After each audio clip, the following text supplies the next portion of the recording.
Je pense que suffisamment, on n'a pas vécu l'émotion.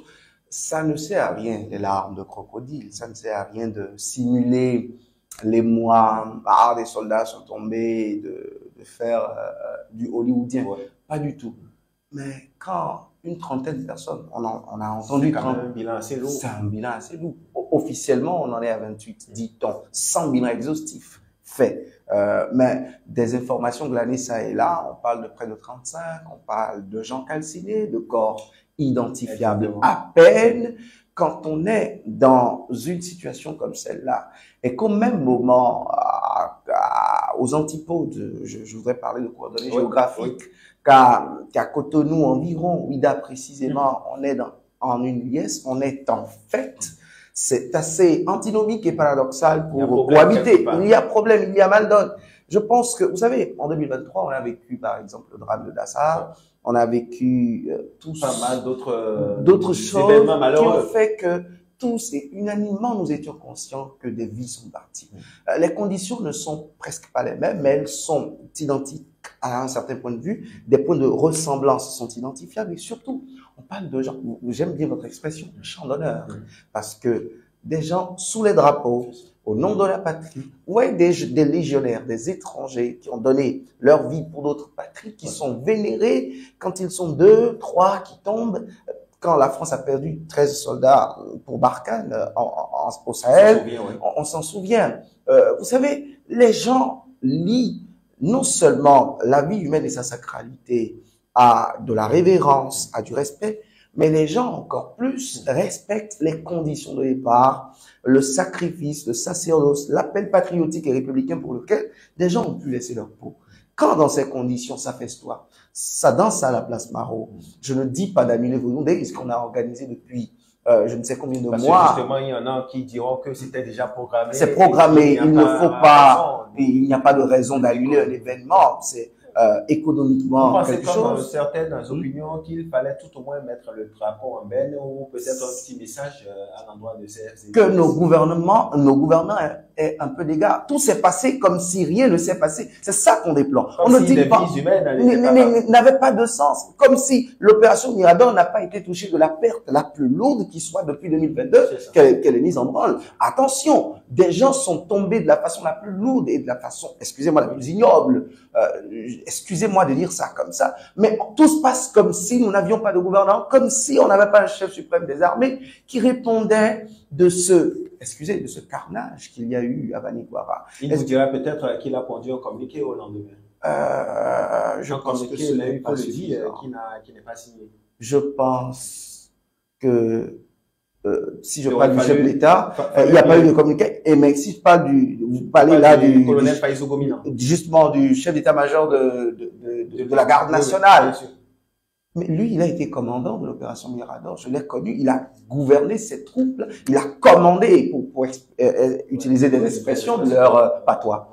Écoutez, tout s'est passé comme si des gens n'étaient pas tombés au front. Où est le chef de l'État? Où est le ministre de la Défense? Ça regardait les danses de Vaudon Kokou. Non, je pense qu'avec un peu de dignité et de respect à ces gens, je ne fais pas la morale à nos autorités, c'est une opinion comme tant d'autres, c'est une façon de voir comme ceux qui n'ont rien vu pendant que 28 personnes officiellement étaient mortes et qui n'ont vu que lorsque des hélicoptères de notre armée auraient fait un massacre de 40 terroristes. Attention, vous avez vu l'extrait que RFI a mis sur son site? Quand on fait cette publicité de vos officiers supérieurs, ce n'est pas bien pour vous. Mais le doyen Apollon a fait du traitement de l'information, justement. Parce que de tout ce qu'il a mis, c'est ça qui retient plus l'attention. Que des gens avaient les armes et que le commandement a failli.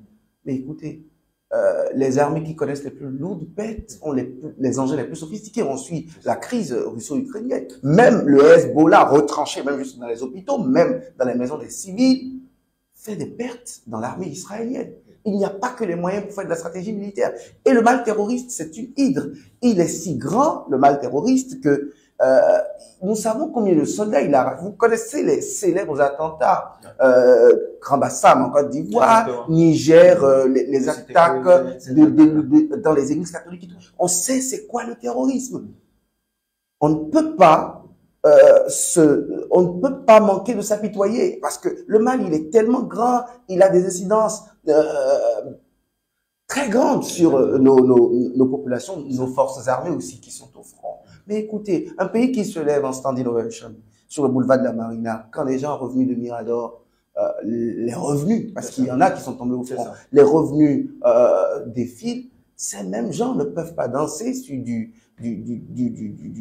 mami ou danser sur des sonorités traditionnelles. Alors, William Kekan, Oui. pour vous, est-ce que au lendemain de ce incident douloureux, malheureux, si on peut le dire ainsi, est-ce que il fallait peut-être attendre une réaction prompte de l'exécutif, Justement. ou on va dire, il fallait pas se limiter uniquement à ce simple communiqué, parce que pour encore que ce comité ne vient communiquer vraiment. Ils estiment que c'est insultant pour la mémoire de. Justement, c'est laconique. Et si moi je faisais partie des ayants droit, j'aurais même pu tenter des actions. Je l'ai fait entendre où il fallait l'entendre. Un État, nous avons des obligations vis-à-vis de nos gouvernants qui en ont aussi en retour vis-à-vis de nous.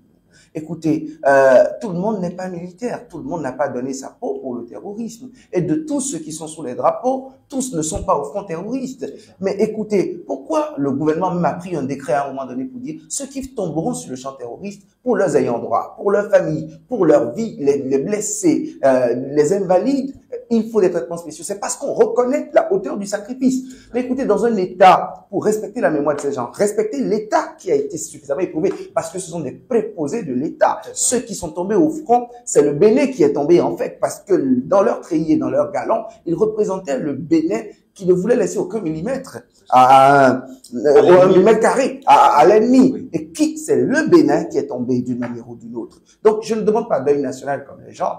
Je ne dis pas de sursoir à votre désir, mais une sortie officielle du chef de l'État. Une sortie des autorités en charge de la défense nationale. On a vu le haut commandement militaire sur place descendre. On a vu un rapatriement à Candy et tout. Mais écoutez, et surtout que les tuliphéraires qui aiment bien communiquer pour le pouvoir, c'est de leur droit le plus absolu. Mais qu'à côté... Parce que, vous l'avez dit, il y a une forme de communication qui très tôt s'est faite au lendemain. Qui essaie de 40 gens abattus. Mais ceux qui ont trouvé les écrits, les claviers pour envoyer que des djihadistes ont été abattus, la veille ou l'avant-veille, n'avaient-ils pas vu le drame que, on a vu des vidéos circuler également. Mais bon, sur les médias. Mais écoutez, quand c'est comme ça, c'est peu respectueux des gouverneurs que nous sommes, et nous sommes en droit de le dire. Le mur de Berlin ne va pas se refaire et s'écrouler de nouveau si on le dit. Et écoutez, c'est quand même malhonnête de le penser tout bas et qu'il n'y ait personne pour dire droit dans les yeux aux gens qu'en fait, pour le respect de la dignité humaine, pour la vie de ces gens, de cette trentaine, pour la vie de cette troupe, pour la suite de l'opération Mirador. On parle de 3000 hommes au front au moins. Attention. Parce que nous luttons contre le terrorisme et nous ne continuerons pas. Vous avez écouté Patrice Talon à l'Assemblée nationale dans le message sur l'état de la nation. L'un des plus grands points d'insatisfaction qu'il a eu l'amabilité de reconnaître, c'est le terrorisme qui continue de nous éprouver. Mais écoutez, 2 jours après, on connaît ça et on se tait. On ne peut pas se taire là-dessus. On se vante d'asphaltage, on se vante de tout. Mais quand il y a malheur aussi, reconnaissons que on est gouvernant, on est tributaire de ce bilan aussi et surtout qu'on a l'obligation de faire ce que de droit. Je pense que même si dans le cœur, dans la tête, dans les pensées, on n'a pas banalisé ce qu'il nous est arrivé au point triple, dans les actes, on n'a pas suffisamment extériorisé en tant que gouvernant, en tant que dépositant. Communiquer la compassion. Oui, la compassion, et on n'a pas pu compatir. Quand les gens brûlaient à Dassa, même dans vos chambres, des gens coulaient des larmes parce qu'on savait qu'il y avait un parent. Mais vous ne savez pas que tous ceux qui sont tombés au front là, ils ont des frères, ils ont des sœurs, ils appartiennent à des familles, ils sont entrés sous les drapeaux pendant que des membres de leur famille savaient qu'ils étaient... Quand ils ont été affectés, vous ne savez pas que des gens ont posé leurs genoux au sol pour dire attention Seigneur, fais qu'ils reviennent sains, sauf qu'ils ne meurent pas au front terroriste. Mais écoutez, les gens y mettent du cœur, de la pensée, de la compassion, parce que on parle des humains, on parle des militaires, et on parle de ces conditions de décès. Je suis franchement de ceux qui pensent qu'on pouvait mieux faire. Et parce qu'on pouvait mieux faire, ce n'est pas pour qu'on s'attarde là-dessus longtemps. On le dit pour qu'à l'avenir, on ne le souhaite pas. Les choses soient améliorées. Oui, on ne le souhaite pas. On ne souhaite vraiment pas que ça arrive encore, que le terroriste est ce qu'il est. Vous savez... Oui, très rapidement, pour finir, vous l'avez rappelé, depuis 2021, je crois que c'est le plus gros bilan que le Bénin a enregistré en termes de pertes dans le rang des FDS. Est-ce qu'on va dire que...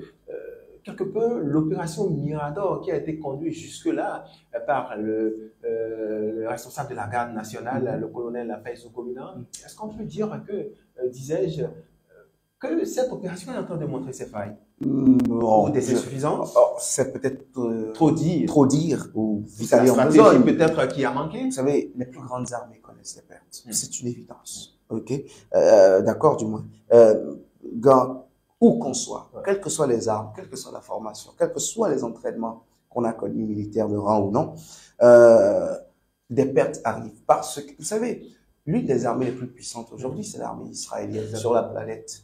Mais le 7 octobre 2023, Exactement. les gens ne pouvaient jamais s'imaginer qu'on prenne autant d'otages, et que ce soit le Hezbollah, l'ennemi le plus connu, le plus en vue. Aujourd'hui, notre ennemi le plus connu, c'est le terrorisme. On le sait. Ce sont les groupes qui battent au Sahel, l'État islamique au Grand Sahara, le JNIB, bref, la version ouest africaine. On connaît le mal. On sait, on connaît les acteurs en présence. On connaît les noyaux.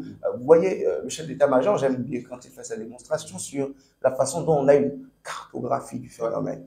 Donc, ce n'est pas parce que nous connaissons le mal que nous n'allons pas essuyer des revers. J'aime bien à dire que la lutte terroriste, c'est un peu comme un match de football. Chaque attaquant connaît chaque défenseur. On sait qui a quelle capacité de la surface de réparation et qui a quelle force de frappe ou quelle force de résistance. Mais juste que ça peut échapper à un moment ou à un autre. Et comme on peut connaître des victoires, comme on peut connaître des défaites. C'est un coup dur qu'on a reçu. Prenons-en conscience, armons-nous, faisons de la stratégie militaire à propos.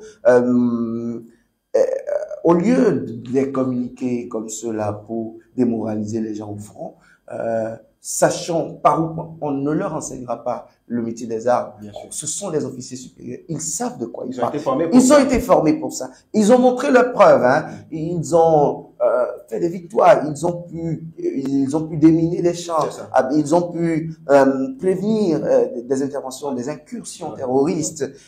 Quand c'est arrivé avec des commissariats, les postes de douane brûlés dans le nord de notre pays, des jours après, on a vu comment ils s'en sont.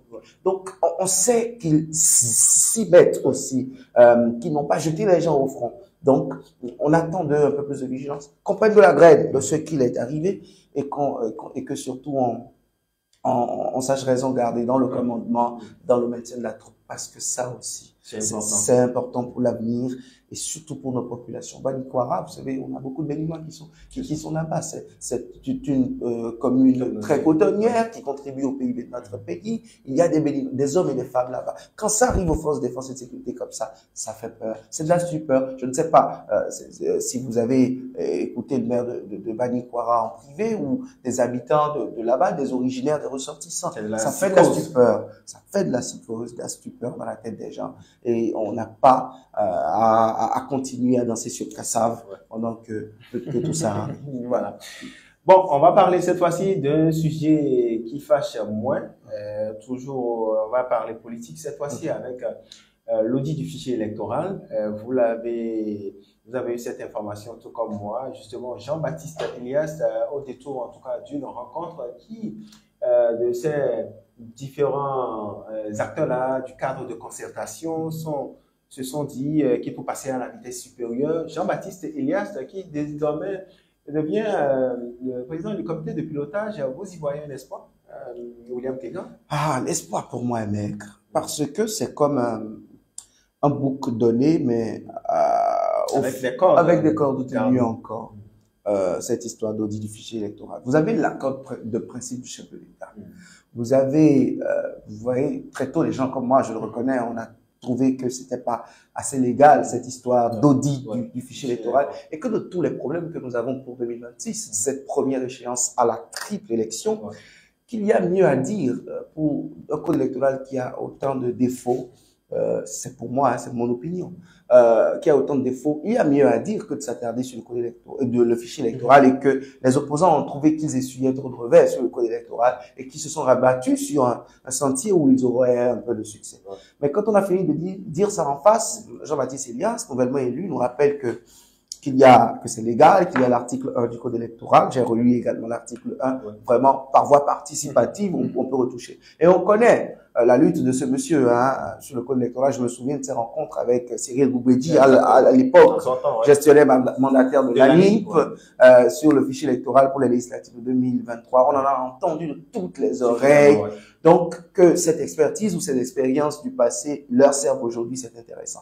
Mais je crains que malgré les têtes que je connais, Gustave Assad, tous les grands noms de la société civile, que nous avons vu des gens qui ont lutté longtemps dans le processus électoral béninois et que nous connaissons, je crains que malgré l'armada, que cette histoire, nous n'y parvenions pas. Quand ils ont pris l'élan en octobre 2022, ils ont trouvé qu'en 2023, les élections étaient juste à 4 mois et qu'ils n'ont pas eu suffisamment de temps. Je crains que même à 1 an maintenant, nous n'ayons pas suffisamment de temps pour l'audit de ce fichier électoral. Parce qu'il y aura la participation en face des partis de la mouvance. Ils ont balayé ça du revers de la main, ça ne les intéresse pas. Des gens qui, auparavant, trouvaient que c'est judicieux de s'interroger sur la liste électorale, de l'apurement. Vous savez, vous avez suivi comment le contentieux électoral des législatives de 2023. Bien sûr. Il y a des villes pour lesquelles des gens pensent jusqu'aujourd'hui qu'on a volé le suffrage, parce qu'on a bourré des urnes, on a vu des vidéos qui ont circulé, mais qui sont des preuves caduques selon le juge constitutionnel, parce que cela n'est pas sur le procès verbal des feuilles électorales et tout.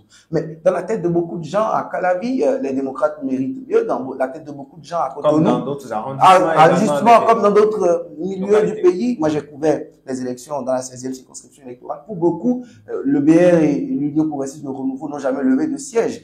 On ne sait pas comment cela s'est passé. Vous savez, tout ça est anormal. On ne peut pas le dire parce que juridiquement, la preuve n'a pas été apportée et les juridictions compétentes n'ont pas acté que ces choses étaient troubles. Tout ce qui a été fait apparemment transparent. Donc, quand on sait que du point de vue juridique, tout est légal et bon, mais du point de vue de la légitimité, des remous existent par rapport à les postes de responsabilité que les gens occupent aujourd'hui, des mandats dont ils seraient investis par le vote populaire du peuple seul souverain, il y a raison à apurer la liste électorale, à toiletter. Mais en face, le comportement de la mouvance présidentielle est un signe avant-coureur, c'est un message, c'est un effet d'annonce, on peut le recevoir comme ça, que ce chantier ne va pas prospérer. Parce que, qui audite le fichier électoral? William Kilikan, pour vous, c'est un coup d'épée dans l'eau? Oui, je suis pessimiste, peut-être en allant en besogne, mais c'est scrutateur de l'avenir que je suis, c'est ce que je vois. C'est ce que je lis entre les lignes. Parce que qui va leur donner le fichier électoral? C'est l'ANIP. L'ANIP, c'est la présidence de la République. On me dira que le chef de l'État est tacitement. On parlera d'impartialité. D'impartialité. Je demande aussi jusqu'à quand auront-ils les coulées franches? Quelles sont leurs marges de manœuvre pour suffisamment? Et surtout, quand on aura décelé une chose ou l'autre, il suffira-t-il de crier ces imperfections, tout le processus électoral durant, pour se voir accusé par la mouvance présidentielle de chercher des éléments de langage avec lesquels il faut faire campagne, qu'on en parle tout le processus durant, qu'il y ait 2 semaines de campagne et qu'après on élise des maires et des députés, qu'on enregistre ça du passé, qu'on continue la route. On va garder ça comme revendication longtemps, mais est-ce qu'on aura, est-ce que celui qui doit décider pour que les choses changent réellement? Je crains, parce que vous voyez, la mouvance présidentielle a versé dans la communication à outrance ces 2 jours. Je crains qu'on soit en train de faire les bilans côté rupture, qu'on soit en train de capitaliser les acquis pour se maintenir au pouvoir, pour préparer la succession de Patrice Talon, pour retourner à l'Assemblée nationale pour faire de nouveaux maires, pour garder l'hégémonie sur l'environnement politique. Je crains qu'on ait moins la tête à voir les opposants franchement apurés ou justement, parlant de cette classe politique de l'opposition, est-ce que vous pensez qu'au-delà, même pour eux, comme ils le disent, de ces obstacles-là, qu'ils doivent dormir sous le laurier? Voilà, d'autres paresseux de la République. Excusez. Est-ce que le mot est peut-être pas fort? Non, excusez mon adjectif. Vous savez, j'ai l'impression. Je rappelle qu'on est pratiquement à 1 an des élections et on ne sent pas véritablement bouger dans les différentes chapelles politiques. C'est normal, parce qu'ils font de l'opposition. Les gens les appellent opposants de compromission. Ils font de l'opposition de compromission dans la tête de beaucoup de Béninois et ils ont des actes qui le prouvent presque. Il y a beaucoup de questions de la nation pour lesquelles, au-delà des questions questions orales adressées au gouvernement, ils ne font rien. Alors que pour moi, 28 députés, c'est suffisant pour des commissions d'enquête. Il y a des questions sur lesquelles les Béninois ont envie de comprendre les choses. Écoutez, il y a des fonds Covid qui ont interpellé les Béninois. Jusqu'aujourd'hui, on n'en sait rien.